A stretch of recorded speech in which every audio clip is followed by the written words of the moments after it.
آج آل India Muslim personal لا board کی جانب سے جو پروٹیسٹ کال دیا گیا تھا بتی گل کا، وہ بہت کامیاب رہا، غیر معمولی اس کا اسپونٹینیس ریاکشن رہا، اور خاص طور سے تلنگانہ، حیدرآباد اور کرناٹکا سے جو ابھی تک ہمارے پاس رپورٹس آ رہے ہیں، پورے لوگوں نے بلا لحاظ مذہب و ملت اس کا ساتھ دیا ہے. میں ان کا شکریہ ادا کرتا ہوں. اور اس پروٹیسٹ کرنے کا ایک ہی مقصد ہے کہ ہم نریندر مودی گورنمنٹ کو یہ پیغام دینا چاہتے ہیں، یہ میسج دینا چاہتے ہیں کہ آپ نے جو وقف امینڈمنٹ ایکٹ 2025 بنایا ہے وہ وقف بورڈ کے مفاد میں نہیں ہے، وہ وقف بورڈ کو برباد کرتا ہے، وقف کی پراپرٹیز کو ختم کرتا ہے، اور نہ اس سے کوئی ریونیو میں اضافہ ہونے والا ہے. تو یہ ہمارا پروٹیسٹ اسی لیے تھا، اور کیونکہ جو قانون بنایا گیا وہ انکانسٹیٹیوشنل ہے، ہمارے سمویدھان کے فنڈامنٹل رائٹس کے آرٹیکل 14, 15, 25, 26 اور 29 کا گریو وائلیشن ہے. اسی لیے یہ پروٹیسٹ کال دیا گیا ہے. آئندہ ایک دو ہفتے کے بعد ہیومن چین کا بھی پروٹیسٹ ہوگا، راؤنڈ ٹیبل کانفرنس ہوں گی. تو یہ ہمارا پروٹیسٹ اس وقت تک چلتا رہے گا جب تک نریندر مودی کی حکومت اس بل کو واپس نہیں لے گی. میں آپ تمام کا شکریہ ادا کرتا ہوں جنہوں نے اس بتی گل پروگرام میں حصہ لیا. جس طرح کا یہ بتی گل کارکرم یا پروگرام کی جب بات کرتے ہیں تو آپ کو کیا لگتا ہے کہ اس طرح کے پروگرام سے کیا سندیش یا کیا اثر ہو سکتا ہے؟ نہیں، یہ دیکھیے، یہ اسپونٹینیسلی جنتا نے 15 منٹ کے لیے اپنے گھر کی لائٹ کو بند کیا، اپنے کمرشل اسٹیبلشمنٹس کی لائٹ کو بند کیا، اور ایک میسج ہم دینا چاہ رہے ہیں پردھان منتری نریندر مودی کو کہ آپ نے جو قانون بنایا وہ انکانسٹیٹیوشنل ہے، وہ بلیک لا ہے، وہ وقف پراپرٹیز کو بچانے کے لیے نہیں، وقف پراپرٹیز کو برباد کرنے کے لیے. اور ایک ایسا ایکٹ آپ نے بنایا جو بھارت کے مسلمانوں کی مسجدوں کو، قبرستانوں کو، وقف کی پراپرٹیز کو ان سے چھیننے کا ایک ایکٹ بنایا آپ نے.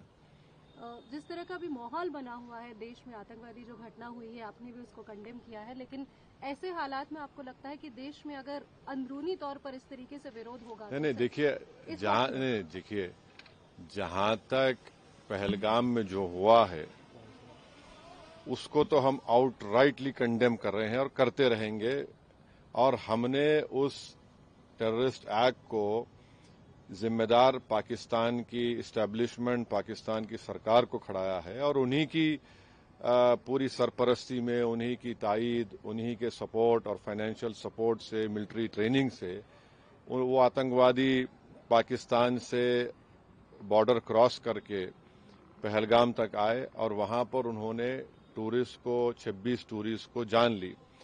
اور سب سے افسوسناک اور سب سے تکلیف دہ بات یہ ہے کہ انہوں نے ان کی فیملیز کے سامنے خواتین کو، مہیلاؤں کو، بچوں کو الگ کیا، اور مرد لوگوں کو ایک جگہ کھڑا کر کے ان کا ریلیجن پوچھ کر جو ہندو تھے ان کو گولی ماری.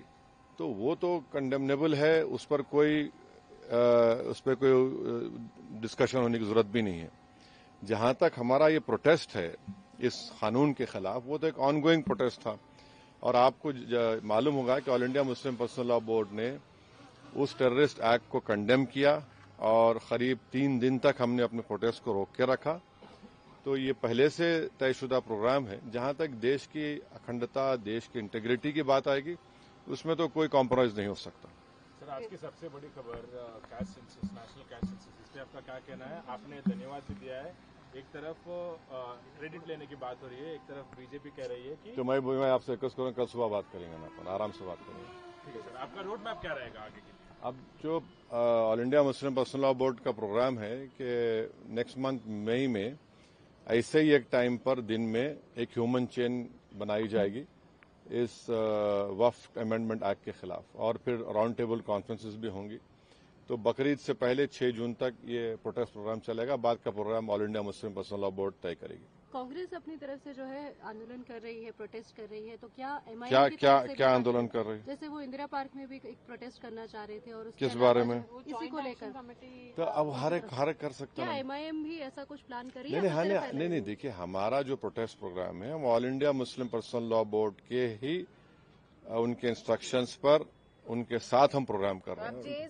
جوائنٹ ایکشن کمیٹی ہر کوئی پروٹیسٹ کر سکتا ہے، اس میں کوئی دو رائے نہیں. مگر ہماری پارٹی نے فیصلہ کیا کہ ہم under the umbrella of all India Muslim personal law board یہ پروٹیسٹ پروگرام کریں گے. Thank you.